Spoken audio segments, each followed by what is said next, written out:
Tulen nyt lähemmäksi keskeistä kysymystä. On tehty kansainvälisiä sopimuksia, EU-direktiivejä ja kansallisia lakeja, ja on ajateltu kauniisti ja oikein, että kaikkia hädässä olevia autetaan.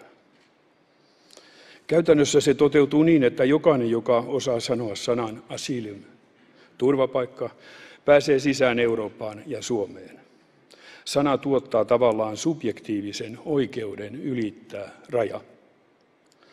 Vailla mitään oikeaa perustettakin saa täyden vuosiakin kestävän tutkinnan ja pystyy sen jälkeen välttämään pakkotoimia, elleivät turvapaikkaedellytykset täytykään, ja siis jäämään sinne, minne väärin perustein tuli. Sä et voi oikeasti tosissaan sanoa noin. Et sä voi sanoa noin. Mun mielestä